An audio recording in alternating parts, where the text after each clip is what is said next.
Welcome everyone, and thank you so much for joining us this evening. My name is Nico Durazio, and I'm a 28 from Maryland. At Dartmouth, I'm looking to double major in government and Spanish with a minor in education. I'm also an ambassador for the Dartmouth Political Union. It is my pleasure to be able to welcome you to this evening's 100-day speaker series event program with Virginia Secretary of Education Amy Guidera and Superintendent of the local SAU 70 School District, Dr. Jay Badams. The 100-day series builds on Dartmouth's commitment to bring diverse perspectives and expertise to our institution as we discuss focal policy areas impacted by the presidential transition. This series was created collaboratively by the Dartmouth Rockefeller Center with the Dartmouth Democrats, Dartmouth Conservatives, and the Dartmouth Political Union in cooperation with Dartmouth Dialogues and the Center for Business, Government, and Society, with the primary goal of fostering bipartisan conversation on key issues during the first 100 days of the presidential administration. We would like to welcome our virtual attendees who are joining us today via live stream. For those joining us in person, when we reach the audience Q&A portion of our program, you can raise your hand and one of our student assistants will bring you a microphone. Please be sure to wait for the microphone before speaking so that everyone in the room and on our live stream can hear you. As a reminder, Dartmouth is committed to protecting free expression and peaceful dissent, as well as an open exchange of ideas and a culture of mutual respect. We ask that you do not interfere with or disrupt today's program, which will include preventing attendees from seeing or hearing our guests and moderators, or interfering with our guests and moderators' ability to speak and be heard. Today's program will be co-moderated by Professor Anna Mahoney, Executive Director for the Rockefeller Center and Senior Policy Fellow and Lecturer. Professor Mahoney will be joined by student representatives Lexi Gochi, class of 2026, and Ilias Strikatis, class of 2027. Lexi is from Montana, studying government with a focus on American politics, and is also studying linguistics, focusing on language revitalization. Lexi is interested in working in higher education post-grad, continuing her work in admissions or philanthropy and fundraising. Leo Strikatis is a sophomore at Dartmouth, pursuing a dual major in history and government. Leo serves as the policy director for Dartmouth Democrats and the director for Students Against Overdose, a multi-state coalition that works to decrease youth overdose through policy and public health solutions.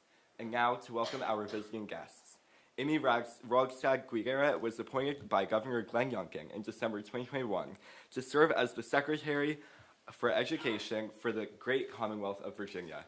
In this role, Secretary Guidera oversees education from early childhood through post-secondary learning. Throughout her 35-year career, Amy has championed high expectations for every student and the changes needed to deliver on that commitment. Secretary Guidera was the founder, president, and CEO of the Data Quality Campaign, a national nonprofit organization leading the movement to empower educators, students, parents, and policymakers with the information they need to make the best decisions to improve student outcomes. Amy believes that information has the power to transform education, to ensure that every child in this country is prepared for success in college, career, and their community.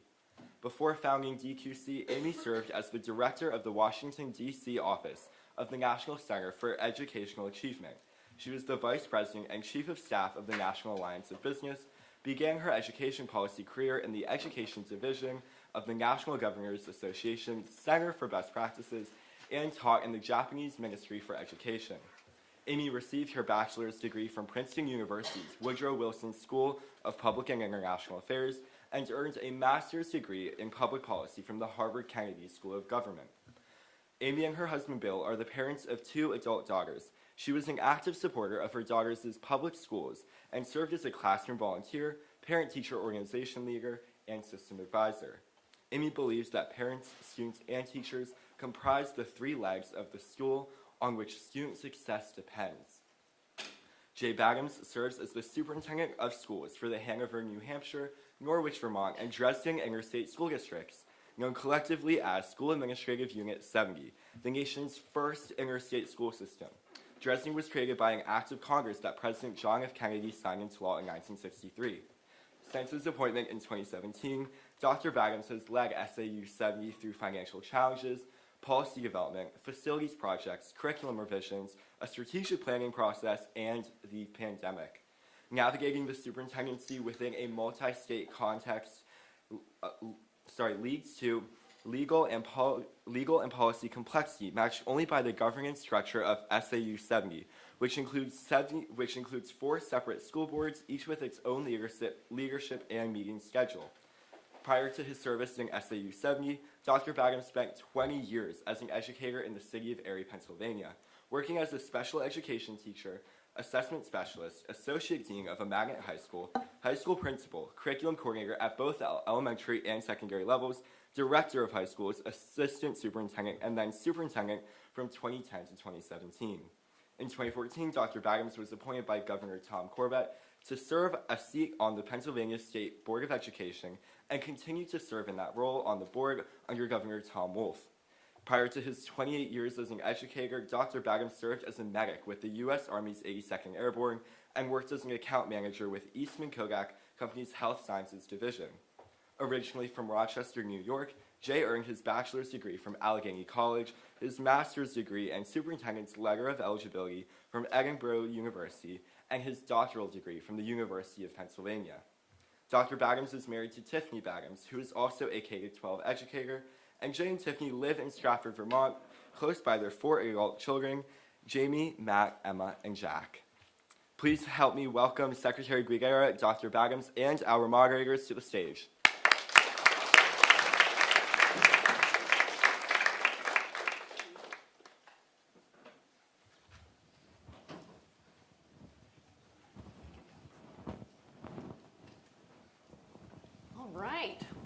Thank you both for joining us. This is so exciting. We've never had a local official engaging with one of our guests, so this is just wonderful. Thank you for being with us.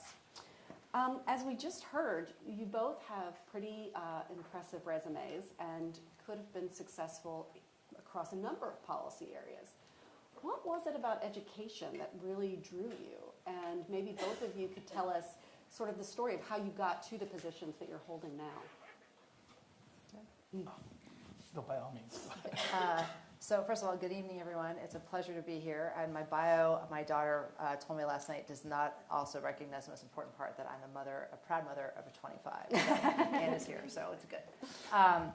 I do this job because I'm the product of a great public education. And I graduated 13 years from Montgomery County, Maryland schools. And I assumed when I graduated that everybody had had the opportunity I had to have an education where my teachers were exceptional, there was lots of community involvement, and that there were high expectations of me. And also I was taught at an early age that I could do anything if I worked hard in school, and that everybody believed that I could do that. And it turns out that that's not available for every student in America. And so once I found that out, I was like, wow, we got to change that, because it's pretty extraordinary when you are launched into life at 18 and you've had a whole flanks of people who believe in you and support you and help set you on the right course to do fun, really interesting things. It's really good for your communities and for the economy and for our democracy. And so it is the honor of a lifetime and my dream job to be working now for Governor Youngkin in this role as Secretary of Education. And in Virginia, the Secretary oversees education, as you heard, from early childhood through the college system. And that's something that I just love so much, because it's a chance to really think about education as a continuum rather than thinking about it as being a siloed set of activities. And so it's just extraordinary, and I love what I do. And working in education, I can't imagine doing anything else. And one of the best parts is getting to work with passionate people in the education sector who so believe in what they're doing every single day. I could just say ditto almost, as far as being a product of public education and having had advantages because of that public education that led me back to it. I would say that it's Teacher Appreciation Week this week. It was my public educators, my teachers, who were the role models for me, that when I went off to Allegheny College as a pre-med student, it was maybe a year before I decided I really wanted to be a teacher. And when I went home for a visit and visited with my favorite English teacher, he talked me out of it. He said that you should go out and live a little and earn some money, and you can always come back to teaching. I didn't take his advice. Not really. I have always felt that education is critical to the survival of our democracy. Not just that. I've often, in talks with teachers, have said that this is how we hand information and knowledge down through the millennia, and it's how we progress as a society, a global society. It's all education, whether you're learning hands-on in some place that doesn't have schools, or if you're here in this education-rich environment in Hanover. It's absolutely critical, which makes tonight's topic it's so wonderful you're hosting this conversation, and I was so overjoyed to be asked to participate in it. But yeah, I'd have to thank John Thompson, and then also my wife. When we were dating, our conversation often turned to education and what we thought schools should be like. I never imagined at that point that someday I would be in a position to actually influence it, and so that's what brought me here. Well, we're excited to have this conversation too, and the students have been working really hard to prepare really great questions. So I'll turn it over to Lexi now. Yeah, thank you both for being here. This is really exciting for me as someone that loves education, and it's been great getting to know both of you. So measuring student success can often be challenging given a variety of student needs and abilities, especially across states and different socioeconomic backgrounds. And especially after the pandemic, the needs of the education system have changed. Given this, how have you seen schools adapt their educational standards and success measurements? And what seems to be the most effective for measuring and supporting student success? Okay. Sure. Oh, wow. How have standards been changed?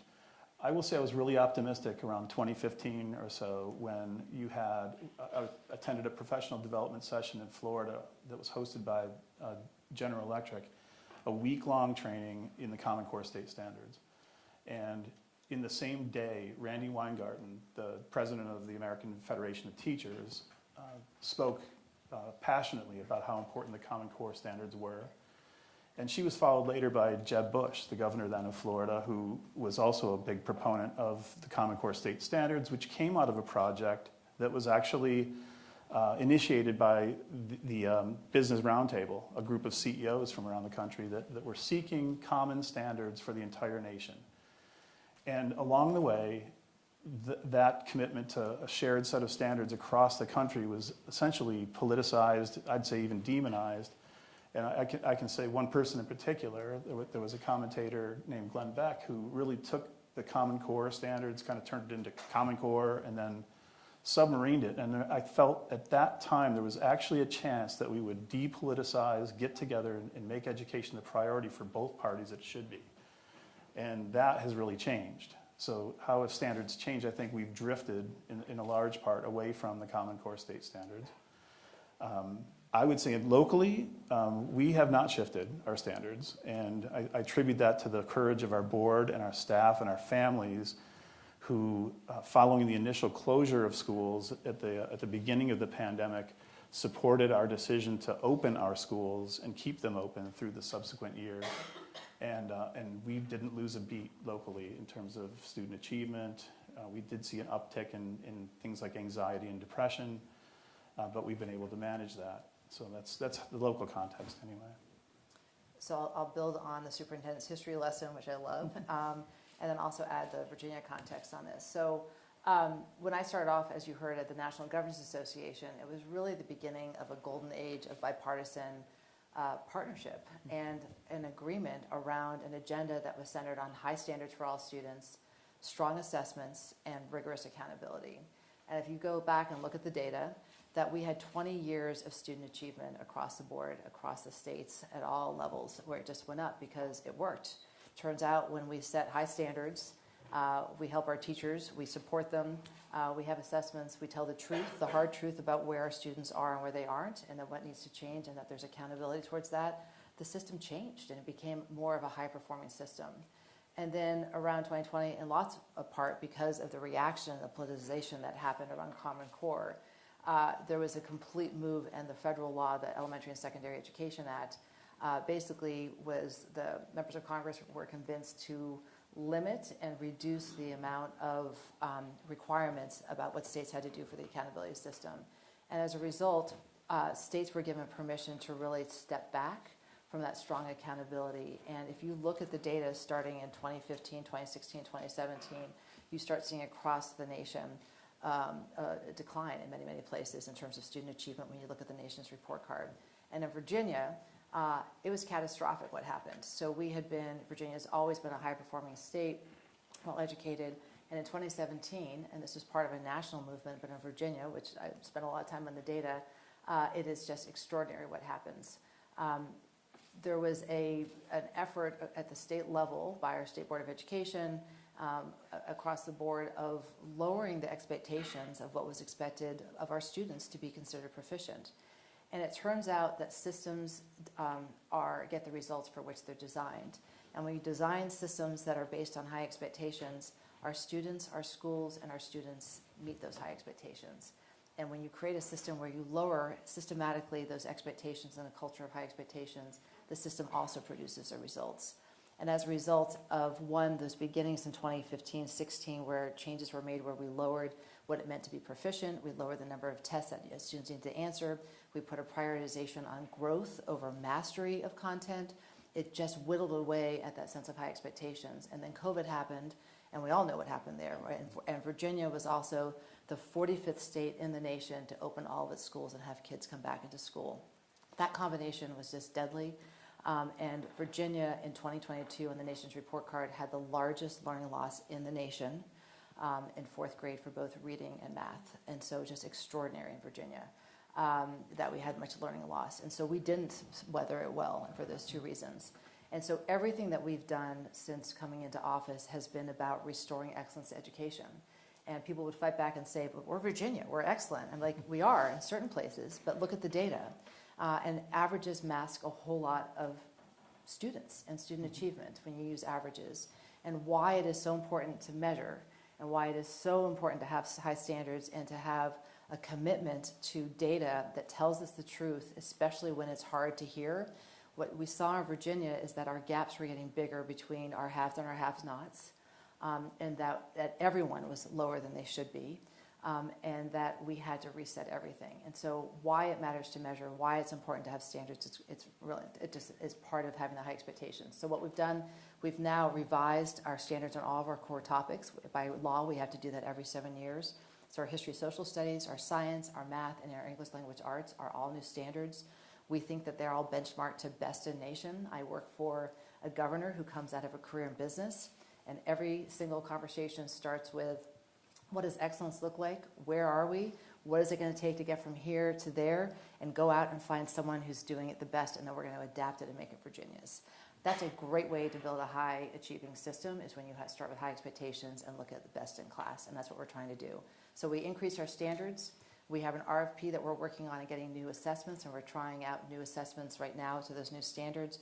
And Virginia, for the first time, is going to be implementing a new accountability system, which we purposely are calling a school performance and support framework, because one of our guiding principles is not just high expectations, not just transparency and accountability, but also how do we prioritize getting resources to the school students and teachers who need it the most and the communities that need it the most. And what we now have in our new accountability system is the linking of performance with support. So our schools and our students who need the most and that they need the most to get back will now get the most time, energy, and resources, including money, to be able to support that. Because our goal is to have every school in Virginia, and not to do what people say, we're trying to label schools and shame and blame them. No, it's to identify those schools so we can make sure that those schools, those students, those teachers, those communities get what they need to make sure that they can be high achieving places. And that's the purpose of using data. It is to actually use information to drive improvement. Thank you. Thank you both for that, and thank you both for being here. So as local and state officials, how do you view the role of the state government in K-12 education, and how do you think the education system should balance local needs and control with state standards and oversight? We're in the thick of it right now in terms of state policy making. And I would say across the river where I live, and half of where I work, that's a huge question right now. The state right now is contemplating a complete overhaul of the education system. And that includes not only academics and the support for academics, but also the funding model. And I need to get your contact information for after this, because Vermont, I think, is in need of some advice in a place that provides that support for our neediest districts. We're looking at it really as a funding issue, and they're thinking in terms of dollars equating to increasing or bringing outcomes into greater parity.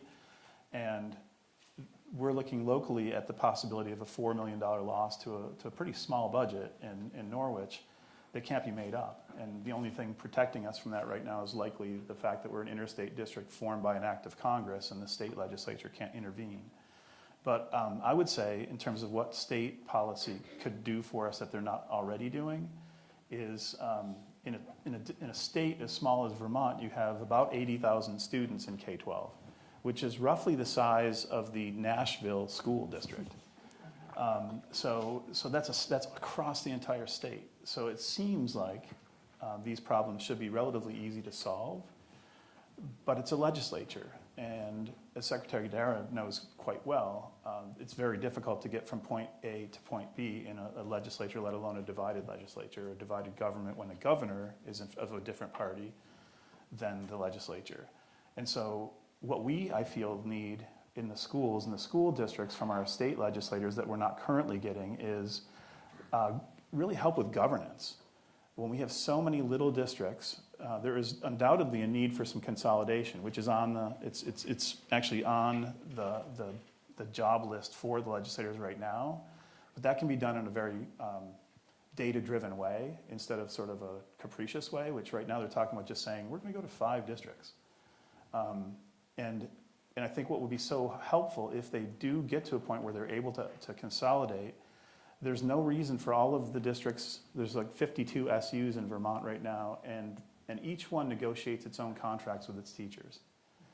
And if you just imagine the work of school boards, there's a school board for every one of those entities as well, and they're all negotiating with their local unions, teachers unions, support staff unions, service unions.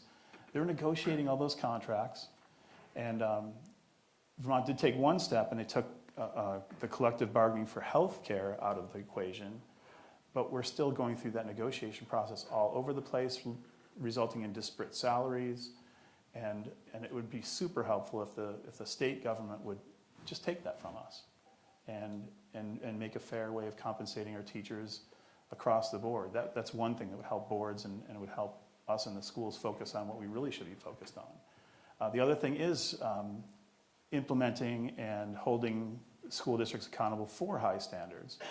My perception, I've worked in Pennsylvania, now in Vermont and New Hampshire, and I would say that there are systems in place. There are not always accountability measures associated with those systems. And I think that's something that we should be able to rely on the state for. And then finally, there have to be ways in places that have a large percentage of rural and small districts to have centralized resources or hubs of resources. Many states are called boards of cooperative education services or intermediate units. And we don't have that in either New Hampshire or Vermont right now. And that's a great way to find economies of scale for maybe low incidence but significantly costly intervention services like those for students on the autism spectrum. And we don't do that, and we could. And so I think there are ways the state could help, but there has to be the willingness and there has to be action on the part of the legislature to not go for easy answers and reduce everything to simply the dollars that are being spent and making it a zero-sum calculation. I think there's more work to be done. So as a conservative, one of the things I believe, and we operate, is that decisions are best made closer to the people they're trying to impact. And so I'm a big believer in education, that most of the decisions should be happening with the superintendent and his school board and the people in his community coming together, electing people who are going to represent their views and know what's best for their children. And so, believe me, it would be a lot easier if I got to make all the decisions and just wave a magic wand and tell people what to do. But that's not effective, right? That we want our decisions to be made in response to people's needs and also data and to best practices. So what I see the role of the state being is really what I just described we're doing in Virginia. It's about setting the standards and the expectations for learning across the Commonwealth of Virginia. And so the review of standards and ensuring that they are actually benchmarked to be actually preparing our students for success. I'm really excited right now. We are in the process of resetting our proficiency rate so that when we set our cut scores for our new assessments, that our definition of proficiency, which is right now the lowest in the nation, we made a commitment, the government made a commitment in May of 22 that we would reset our definition of proficiency about what it means to be ready for success would be benchmarked not only to the NAEP, the Nation's Report Card's definition of proficiency, but also benchmarked to the highest levels of mastery definitions in the country, as well as benchmarked to the needs of higher education and employers in Virginia. And so we are just putting together our review committees, and the call went out to our employers, our higher education institutions, and we have an extraordinary group of people that are going to come together as Virginians at the state level and say, this is what it means to be proficient and to be ready to move on to the next thing. Because the number one thing a parent asks when they go into a teacher-parent conference is my child on track for success? The next thing is she nice? Does she treat, does she behave? But that on track for success is we need to know what that looks like at every level so that when our graduates leave our school, they are ready for the next thing. And that is at the heart of everything we're trying to do with our accountability system. It really is a readiness for life measure. And to do that, at the state level, we're trying to get as much local input and making sure this isn't the state just making decisions sitting in an ivory tower in Richmond, but that it's really being built in partnership with the local voices, because that's where people are, is in the local level. So one, it's having the contracts for assessments, and it's setting the rules of accountability and saying these are the expectations. And I think that's the piece, right? It's the framework, it's the expectations, it's the requirement to also provide information and that transparency I talked about so that every single citizen of Virginia can have an accurate picture of how well every single school is serving every student when measured against high expectations and these standards. And then everything we do is about, should be about how do we then support superintendents at the local level so that they can do the hard job of making sure that schools are preparing every child for success. And one of the things happening right now, which I know we'll probably get to in these questions about the Department of Education being potentially disbanded, is we are, at this moment, and we're doing this before that all happened, we are restructuring our entire state education agency to be a learning enterprise. Right now, most SEAs, state education agencies, departments of education in this nation, are compliance bodies. They are taking dollars from the federal government, they're packaging it, getting out to local levels, and it's a lot of just moving papers and moving dollars, which matter. But we want to reset and create a state agency that is at all times thinking about that every job in that agency is focused on how does the decision I'm making right now impact student learning? What do teachers need and how do we do training? How do we make sure that we're setting our expectations at the right level? How do we make sure that we are mining the research to make it easier that when a superintendent says, I just got back my test scores and I'm having an issue with fourth grade math with boys, what do I do? How do we support that, and how do we do that research? How do we do that analysis so that we can empower our local school divisions and our principals and our superintendents with good research, with good analysis, and the supports so that they can be successful as all. But we also want to respect their leadership about how they manage the enterprise of teaching and learning. But it has to be a partnership. That's the most important thing, because everyone needs to have the same goal and then work together on that. Kind of what you alluded to is that we are going to zoom out and look at the federal impacts on education right now. And President Trump recently signed the executive order entitled Ending Illegal Discrimination and Restoring Merit-Based Opportunity. So my question for you both is, how have Trump's restrictions on DEI policies and initiatives affected local level education systems? And then maybe a little controversial, but are local school districts actually implementing these restrictions? Can I take this one first? Okay. Sure, All right. go ahead. So this is something that Governor Youngkin came into office 3 years ago talking about, right? He talked about in the campaign trail, and we've talked about since day one, the importance of merit, the importance of recognizing effort. And again, our whole accountability system is about achievement and mastery and supporting all students to get there. We also, Governor Youngkin, I think, is the only governor in the history of Virginia that has met on a quarterly basis with our 15 four-year public higher education institutions and representatives, 5 representatives from our 23 community colleges, because he believes deeply in, one, the power of education in general, but especially our higher education system, which is just considered one of the best in the nation, and is led by 15 separate boards. And the higher education system has a coordinating council, and the community college system as well has its own board. And he calls these CEO to CEO meetings, and they're closed doors. There is no staff in the room. I'm the only person in there aside from the governor and the presidents. And this conversation of merit, the conversation about admissions policies that are focused on making sure that students are actually ready for college and ready to do the work, has been a stay. And also, how do we create vibrant learning environments, safe, healthy, vibrant learning environments? And part of this was about how do we ensure that people feel, students and everyone on campuses, feel comfortable expressing different ideas, and that there's intellectual diversity and that there's not groupthink. And so this is a conversation that we've been having since day one of the Youngkin administration at all levels.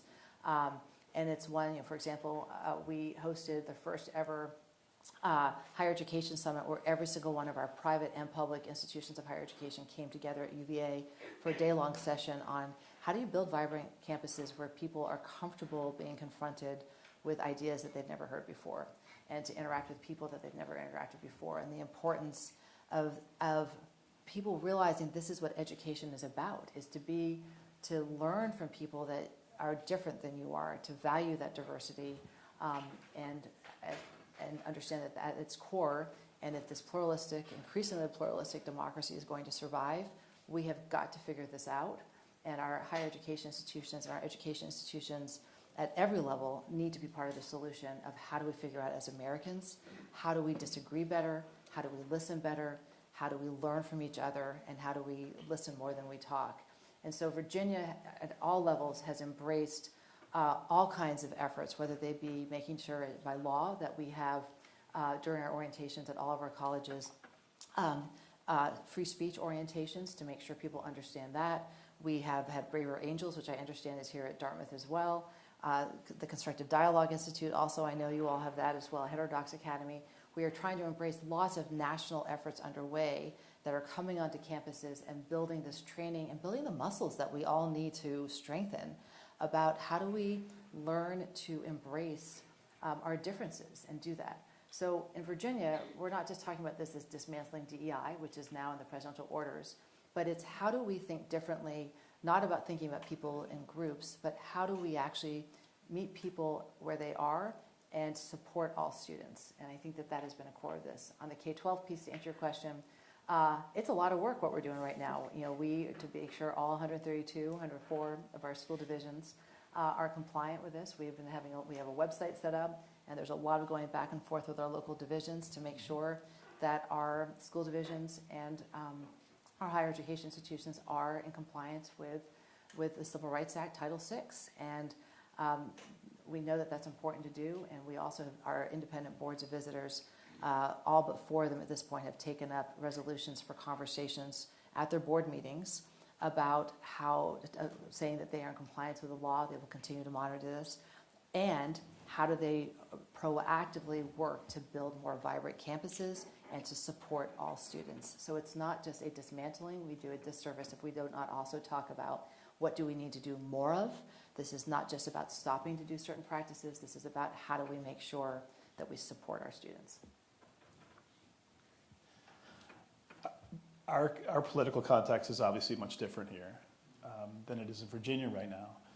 And when it comes to specifically the order that came out in response to along with the Dear Colleague letter that was issued, our question is, what exactly is meant by DEI or illegal DEI activities? And we're so confused by the order itself that we've actually, our board decided to join a lawsuit that the ACLU has initiated to clarify those directives. So this community, and I'd say community because our school board initiated an equity committee that had members, it's one of the large committees, I can't believe we actually wrote a policy, but we had well over 20 members of the community, including staff, members in the audience too, who went through a really challenging conversation because we made sure we had a diversity of viewpoints in the room as well, which isn't quite as easy to do in this community as it might be elsewhere, because we tend to be a much more progressive community.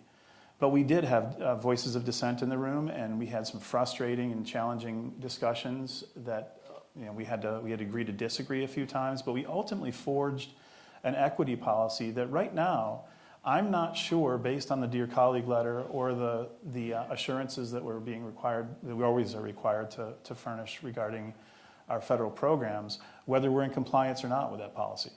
And so our lawsuit is seeking clarification on what exactly we are to comply with. We believe that we are fully in compliance with Title VI right now and have been. We have no charges of discrimination from any student, parent, employee in front of us at this time.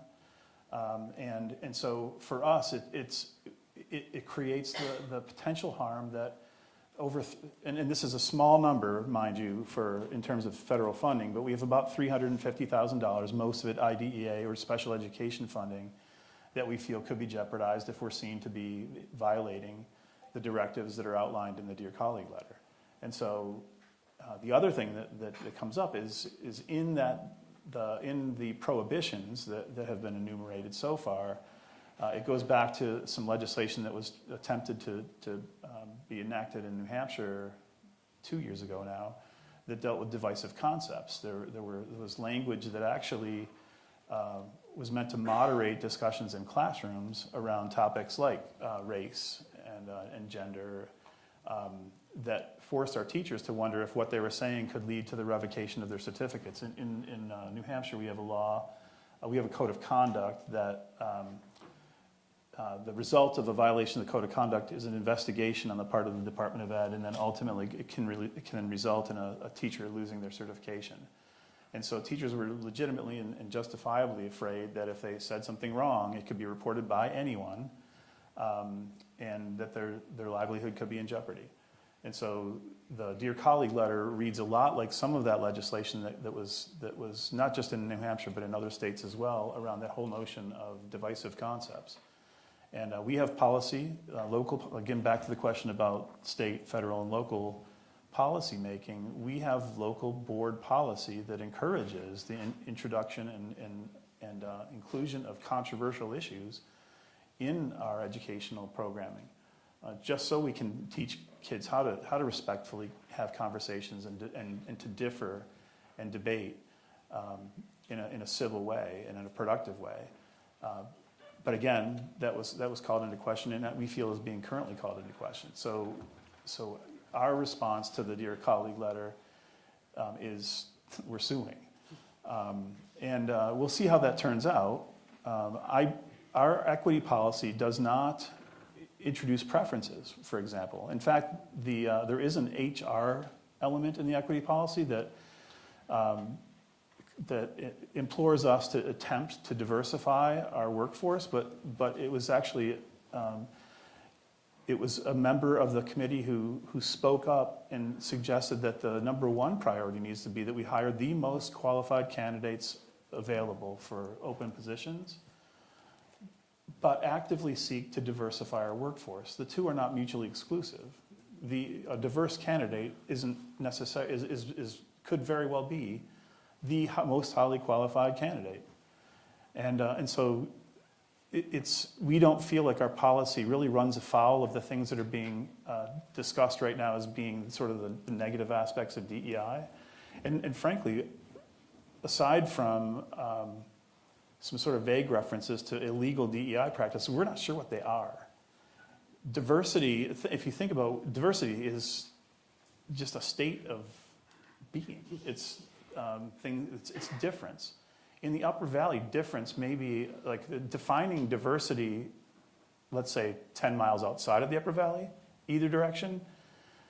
There's a lot of diversity, but it's not the same diversity I knew in Erie, Pennsylvania, where the majority of people were non-white, and over 10% of the people were new Americans.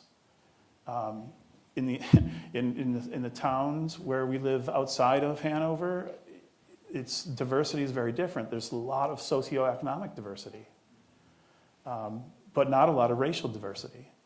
And so it's such an intangible, to me, it's such an intangible thing. And to have hard policy with consequences tied to that, to me, is counterproductive. You know, if we are talking about high academic standards, if we're talking about merit for our employees, there should be no threat if we as a community say that we value diversity, equity, and inclusion. I mean, even the term equity, it's interesting, some of the terminology is being questioned, and there are even references within the Dear Colleague letter to sort of hidden jargon in the language around DEI efforts that were made reference to. And if you look at our equity policy, there's no hidden agenda. And when we think about equity, we are making a commitment to do the best possible job we can do for every student according to their needs. And then in terms of inclusion, we had one member of our committee who complained that, well, you did an equity audit. This was a large survey effort that we had a committee that sort of predated the board committee, who did a survey and found that 90% of the respondents felt that they had not experienced discrimination and everything was fine. And one of the people on the committee said, well, it's 90%. How much better can you get than that? Why would we possibly want to have an equity policy when 90% of our people feel like they've not been discriminated against? And my answer was, 10% of our people feel like they have been discriminated against.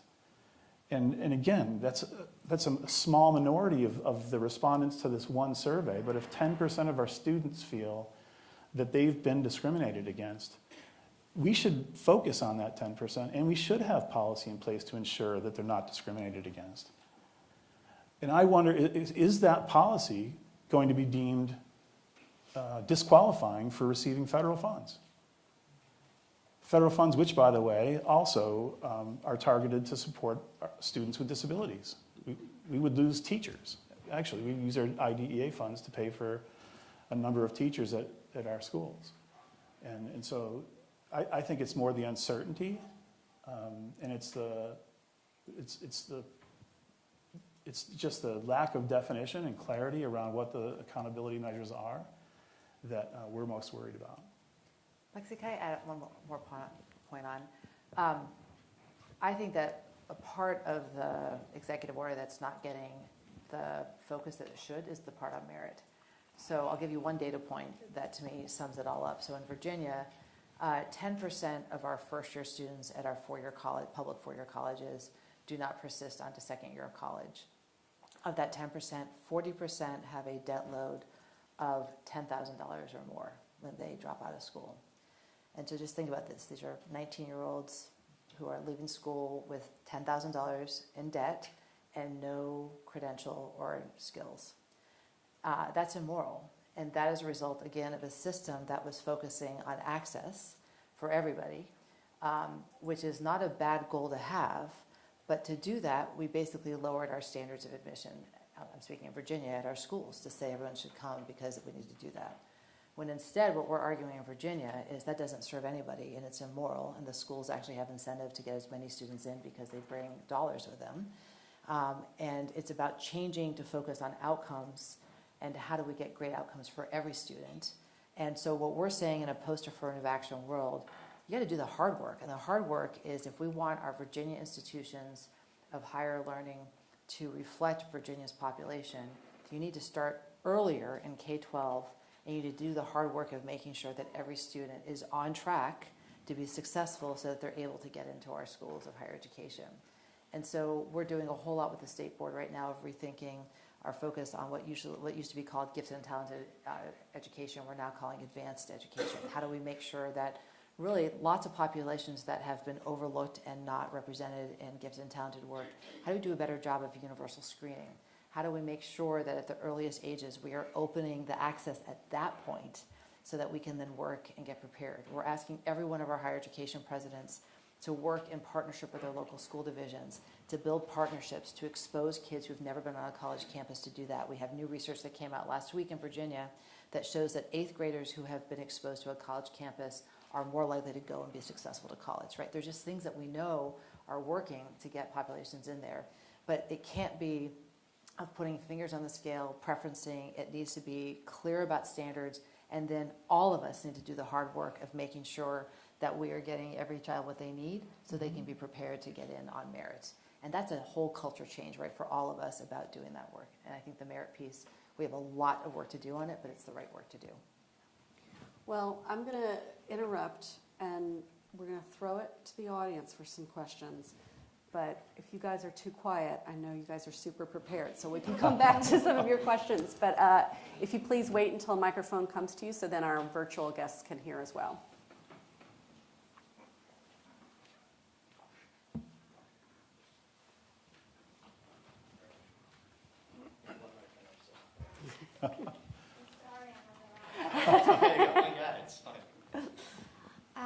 I'm interested in your thoughts about charter schools. So many parents, I see ya. So many parents seem to think that charter schools are the solution to their kids' needs. And I'm particularly interested in your reaction. Should the Supreme Court okay a diocesan charter school in Oklahoma, St. Ignatius Academy? Go ahead. Okay. Fighting over who's going to answer that one. We need to talk after this meeting. You had to hit one of my sore spots. I'm from Rochester too. Oh, all right. Okay. All right. I spent a good portion of my time as superintendent of schools in Erie, Pennsylvania, fighting against a horrible charter school law that took the full per pupil expenditure away from the budget of the resident school district and gave it to the charter school, which led to a lot of some of my former colleagues who were retired principals to just start a charter school. Probably the best answer to your question is if you look up John Oliver, he did a piece on his show on HBO in which he talked about charter schools, and he focused on some Pennsylvania charter schools. So in many charter laws, there are relaxed regulations. And those relaxed regulations include things like allowing charter schools to employ a number of uncertified teachers. There are many exceptions to other regulations that are imposed upon the public schools that are relieved. And it creates a separate system. And it's really interesting. I once sat in essentially a conservative think tank in Pennsylvania called the Commonwealth Foundation, and I sat with its head at a table and we debated Milton Friedman. And I told him that I felt Milton Friedman was probably rolling over in his grave at the concept of Pennsylvania's charter law that essentially created a parallel system of schools with the same pot of funding, diffused the funding, and thereby made the public schools less financially viable. And so you have large buildings with empty classrooms that are still being sustained by the same tax dollars. And you have governments passing rules that are relaxing regulations that apparently are really important to impose upon the public schools, but not so important that other schools need to follow them. Now here locally, we don't have charter school laws, but we have public dollars going to private schools, including private religious schools because of the Carson v. Macon decision. So that conflicts with the Vermont Constitution, which has a compelled support clause. It says that no resident of the state of Vermont would be forced to give their tax dollars to fund religious education. So we're still waiting for the big lawsuit to challenge that, but there are a lot of folks who are not real happy about having their tax dollars go to private schools, number one, but in the decision that was, it was actually in a prior case, but they reaffirmed the notion, the Supreme Court's decision that if a state decides to send its public dollars to private schools, it cannot discriminate against religious private schools. And so they're not charter schools, but they are alternatives to the public system. And I'll just cut to the core on this. I've asked the question probably for the last 10 years, are we going to do public education or not? Because a lot of the policies that are being proposed and actually implemented around the country are blatantly designed, like under the guise of choice, are really being set to destroy the public education system. And I'll make that argument all day long. And if we're going to do public education in a truly nonpartisan way, which if you think back in time to Thomas Jefferson and John Adams, who both thought that a public education was critical to the survival of democracy and the economic thriving of our country, they were bitter political rivals. They were essentially the Republicans and Democrats of today. But they both agreed that public education was vital. And we've so politicized it that people on the far right will demonize public education because the teachers' unions are so powerful. And when charter law came out, I was hopeful that we would come together and put some common sense on it. But under the Obama administration, they pushed charters as well. And around the same time the Common Core went away. So I could go on for hours on charter schools. I'm fine with charter schools and choice, but if we're going to do that, then give our public system the same latitude that those options enjoy. And that's my feeling on charter schools. So there are one-size-fits-all monopoly, and public education is not serving all students well. And so I'm a big fan of we need to have more choice everywhere, including in the public space. And Virginia is not a choice-friendly state, so I'm going to talk from a Virginia point of view. We have 7 charter schools. I think we may have the most restrictive state law around charters for lots of reasons. We have no vouchers, we have nothing, so it is a very limited choice state for lots of reasons, including a history of massive resistance, which was an effort from Brown versus Board of Education up to 1974, led by leaders that were trying to keep black and white students from not going to school together. And so a response to that is not trusting any kind of outside of public education choice. And as a result, it's really hard to get any kind of choice outside of schools, even with charter schools, which are public schools. And so one of the things that the governor has focused on in our time in office has been, how do we create more choices and more different models of education within the public system? So one of the things that we've done is that we created a $100 million innovation fund that was done with, of course, support from the General Assembly to launch lab schools, which are basically sponsored by higher education institutions working in partnership with local school divisions and communities and employers and local foundations to come together and build schools that meet the needs of their local communities. And we will have 15 of these launched by this September. And they're everything from creating a future educators academy that 2 community colleges are doing that will meet the need of training educators for rural areas where we have massive teacher shortages, so that these students will graduate from high school with an associate's degree in early education or a teaching degree, an associate's degree, and then a guaranteed admission into one of our 4-year bachelor's programs in teaching, and then they will come back and teach in the rural school divisions from which they graduated. So it's an awesome, solving problems and also providing just a pathway for students that just is awesome. But also ones that are doing the maritime trades that are working with Newport News Shipbuilding, which builds huge submarines and a lot of a part of our Navy, of helping develop students that they graduate with a high school degree, but also industry recognized credentials in the jobs that are needed to get jobs in the shipyards that are really promising careers as welders and specialists working in the shipyard. So we're about, how do you make sure you still have those high expectations for everybody, but that also understanding that there are different ways that people need to go to school. we are pushing the whole idea of how do we focus on readiness, and again our new school performance system, that we want every student to graduate with an industry recognized credential and or college credit and or military readiness credential, so that you're ready to go into any of those.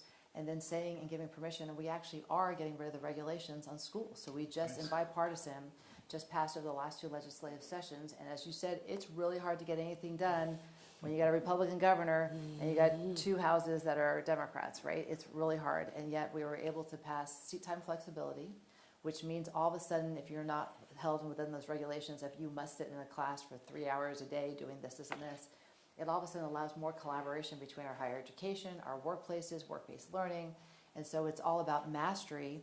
Mastery is constant of concepts and knowledge, and seat time is different, but we also just passed transportation flexibility, which also gives us the ability to use different kinds of school buses and transportation so that we're able to get students to go to different places to have experiences that add to their education. So we are trying to do the deregulation, provide local school divisions more flexibility, and we're trying to give people permission to think outside the box and to develop the education at the local level that they want their kids to go to, they want to hire the graduates out of, and that they want to teach in. And this is what we need to do as a country. We need to revitalize education so that it is relevant to our students of today. We know from the data that so many students see 11th grade and 12th grade as irrelevant, that they're wasting their time, they're not doing it. We've got to make education more relevant to our students, and that's how we're going to get more success. And part of that is providing people different options to do that. On a personal level, I'm a huge fan of charter schools. I know many people who started schools, and the results, again, the data on charter schools is that they've done an amazing job of helping students who were caught in schools that were not working them to have another option. And I believe that more choice, more opportunity is always a good thing, as long as there's also accountability for results and to the public or how dollars are being spent. Well, this conversation has been so rich, we've got time for one more question. Now you're on the other side. You gotta.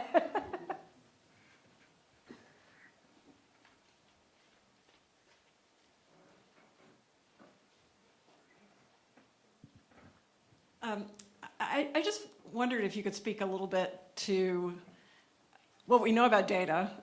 Data in education is not new, and it is very useful. But some of the data that we also know is that the socioeconomic position of the students have almost more to do with their success than the actual standards, or hungry kids can't learn. Kids who are in drug-addicted homes have a hard time learning. How are you, particularly at the state level, I'm a product of Virginia Public Schools, and a lot of what you discuss, I had community college credits when I got out of high school. I had gifted and talented throughout. So yes, all of those are great, but a lot of the kids in my town, which was very poor, very rural, didn't have those opportunities because they didn't have the support system financially to take advantage of that. So I guess what I'd like to have you speak to is how the state is working to take care of those disparities to allow the children to learn and to reach those very high standards you're setting. Great. So I think I mentioned briefly before that we are in the process of redoing our funding formula and having a new model that will actually be a student-weighted funding formula. This has to go through the legislature, so a lot could happen between this and getting through that. But we have a very outdated funding formula in Virginia that nobody understands. It's convoluted, it's an algorithm, nobody actually knows how much money is going to go to any school division at any time until all of a sudden it shows up in the bank account. I don't know how a local superintendent would plan with any kind of strategy without having knowledge of that.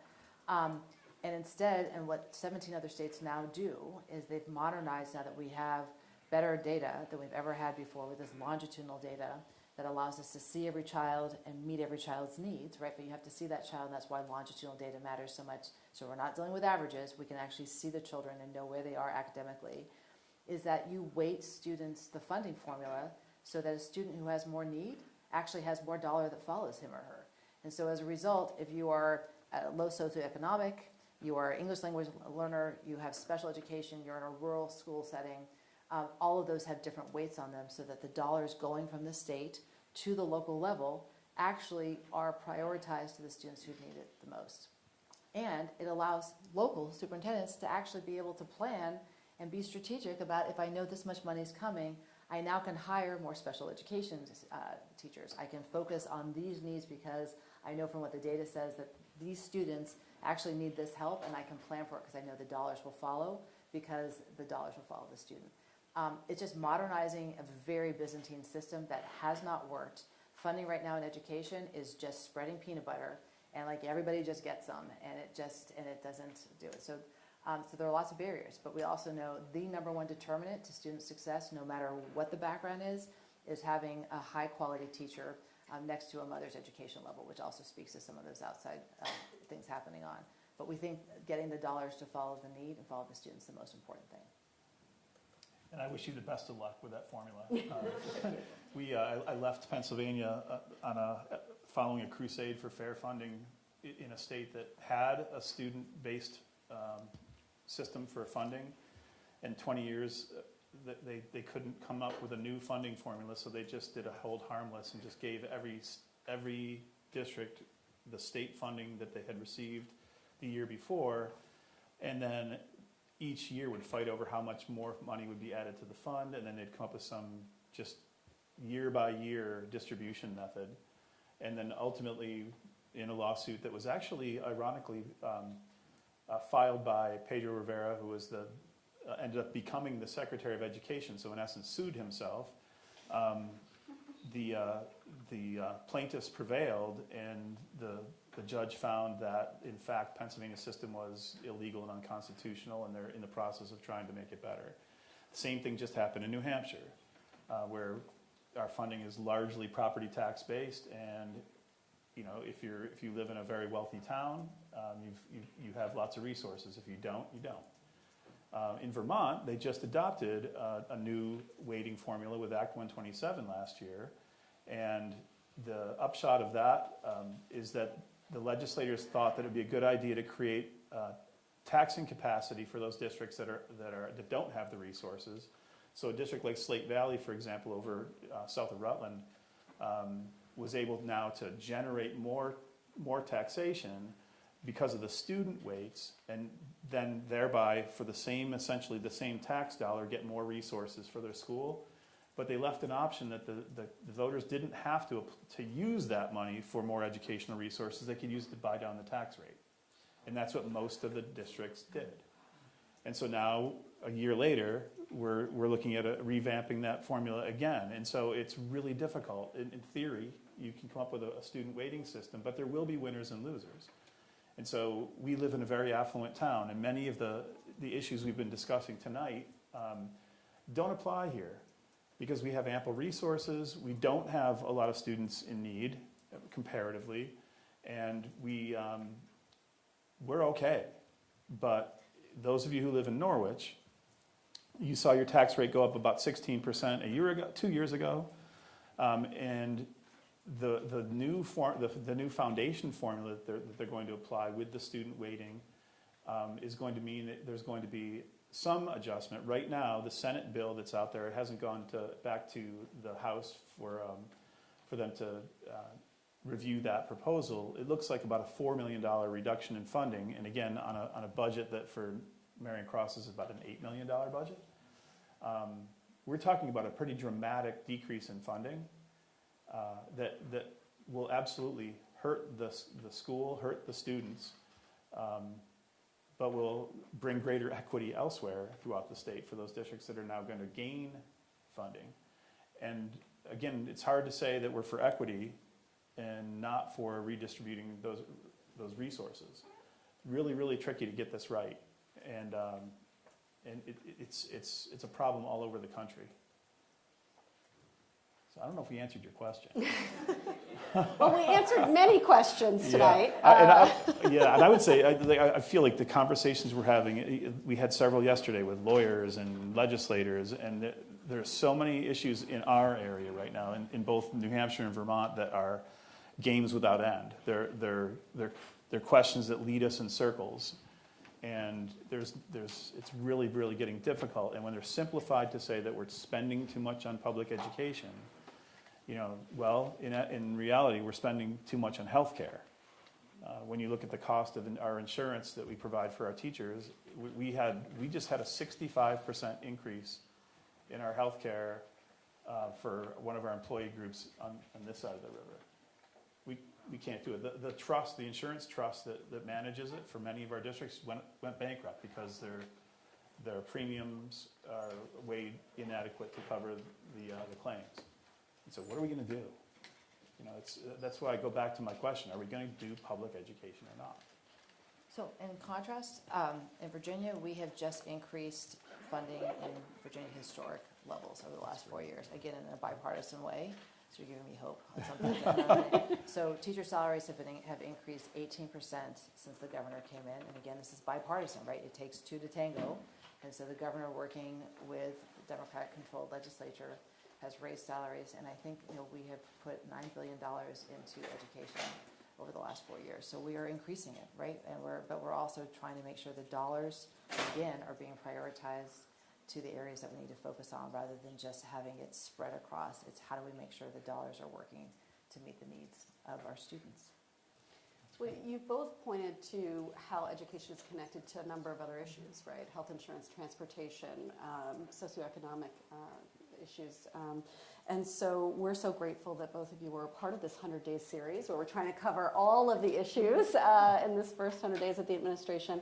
And so we thank you both so much for being here. Thank you both for your really insightful questions and for all of your student organizations that continue to really support this series. We're just so grateful. And we invite you all tomorrow to join us at 12:45 in Irving for the Portman Lecture in the Spirit of Entrepreneurship, where we'll have the Honorable Gina Raimondo. So we're going to keep rolling with this series. So thank you all for being with us.